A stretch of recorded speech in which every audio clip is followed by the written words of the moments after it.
ce moment de notre méthode, je propose de placer ici, on pourrait le mettre à un autre endroit en réalité, un temps spécifique, un temps de prière que l'on passe devant Dieu.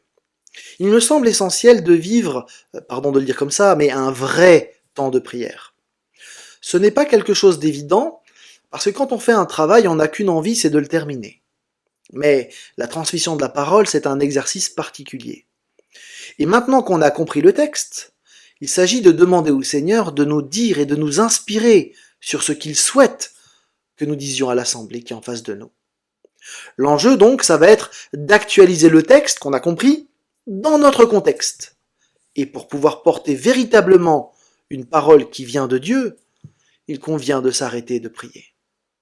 On peut prier le texte, on peut faire un temps de silence après avoir relu le texte à nouveau, mais surtout on va demander l'aide du Saint-Esprit pour en faire une bonne actualisation.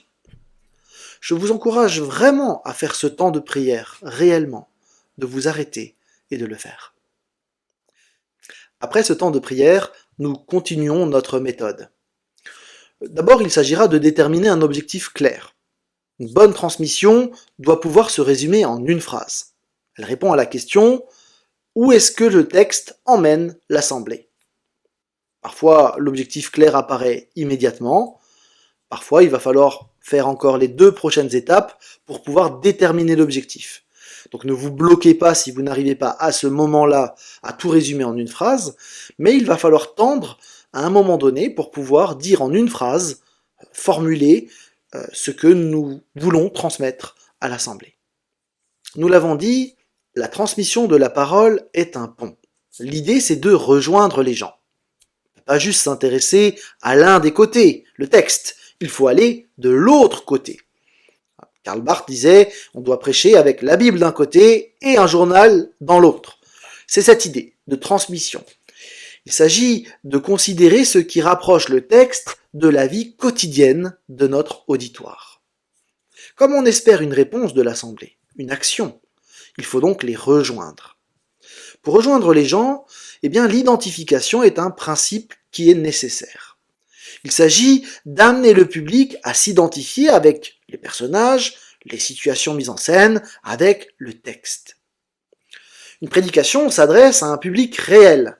Il s'agit donc d'emmener ce public dans le texte pour le faire résonner et donc de sortir la vérité centrale que le public va pouvoir s'appliquer à lui aussi. Alors là également, il existe plusieurs moyens pour obtenir une identification de la part du public au texte et aux vérités bibliques. D'abord, on peut relever les émotions dans le texte, parce qu'effectivement, nous sommes des êtres émotionnels. C'est important de relever que la Bible valorise la vie émotionnelle. Dieu utilise les émotions. On lit bien dans le texte, la foule fut remplie de crainte. Dieu se révèle avec des émotions. Jésus pleura, Dieu se mit en colère. La Bible présente aussi une multitude d'émotions humaines. Pensez simplement aux psaumes. Et les émotions permettent des prises de conscience. Les prophètes l'utilisent souvent, notamment pour dégoûter les gens du péché, pour réveiller les gens, pour leur donner envie de mieux connaître Dieu. Le texte biblique donne parfois des indications à ce sujet. Et donc, on va y prendre garde pour pouvoir rejoindre nos auditeurs depuis le texte à partir des émotions communes entre les personnages bibliques, par exemple, et les émotions qu'on peut avoir. Mais parfois, ces émotions ne sont pas explicites. Alors, il est possible de poser des questions en écho.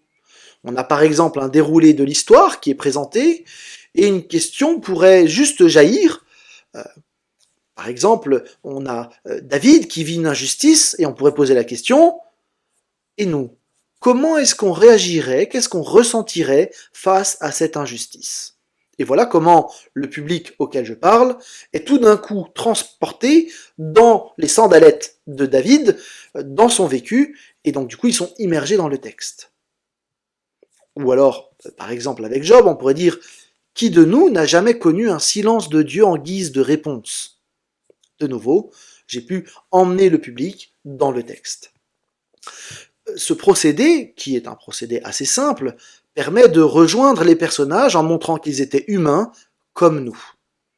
Il s'agit donc d'être assez fin pour décrire les mécanismes en jeu, et puis parfois on peut faire imaginer ce qu'on aurait ressenti, ou faire imaginer ce que David ressent dans telle situation. Alors il faut mettre les nuances, hein.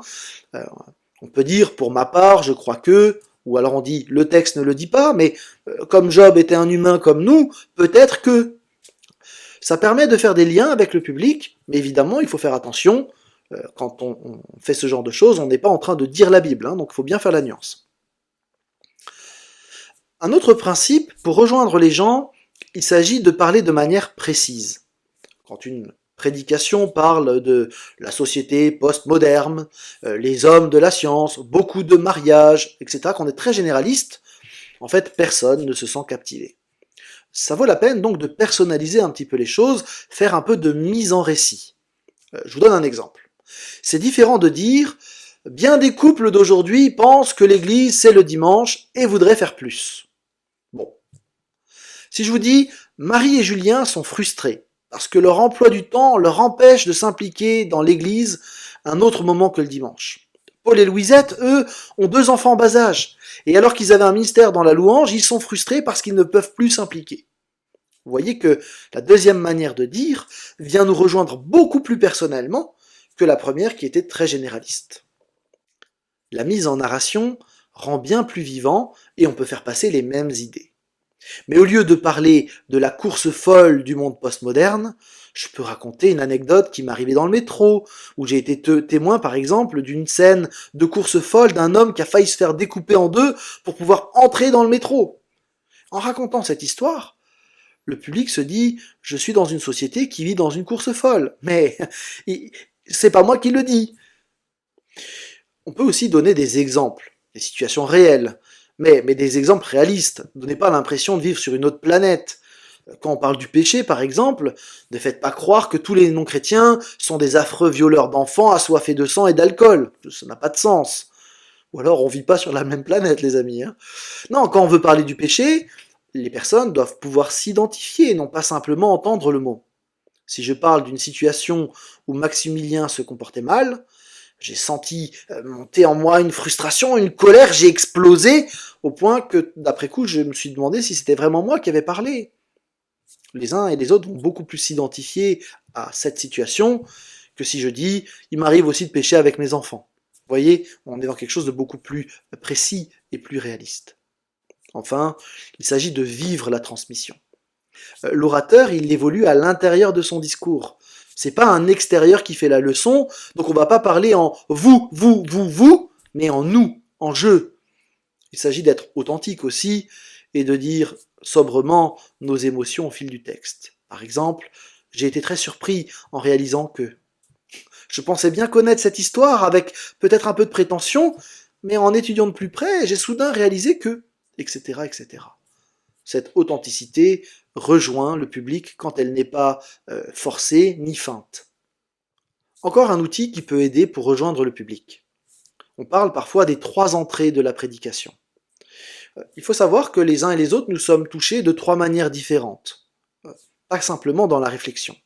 Le prédicateur devrait connaître les 3 portes d'entrée et les utiliser pour rejoindre son auditoire, parce qu'on n'est pas tous touchés de la même manière. Certains sont plus dans la réflexion, d'autres sont plus dans l'émotion, et d'autres encore plus dans l'action. Selon notre personnalité, notre histoire, notre culture, on va être rejoint plus facilement par l'une ou l'autre de ces 3 voies. Certains vont être très touchés par un détail du texte, bien expliqué, approfondi, qui va obliger à entrer dans une réflexion intense. Parfois c'est une citation qui va stimuler, qui va vraiment aider la personne à avancer. D'autres, par contre, vont être très touchés par une histoire émouvante, qui illustre de manière pertinente le propos du prédicateur. Et puis d'autres vont être touchés de comprendre de quelle manière ils vont pouvoir vivre l'évangile dans la semaine qui s'ouvre.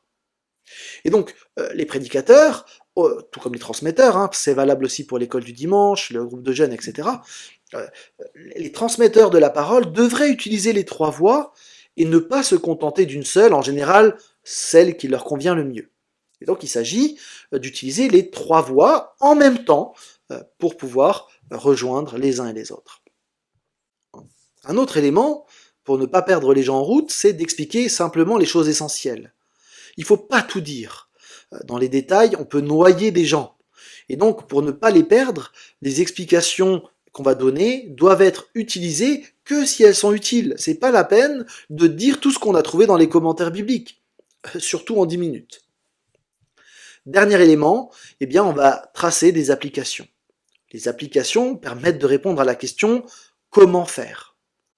Il est assez intéressant de noter que Paul, il avait ce souci de traduire la doctrine chrétienne en actes concrets.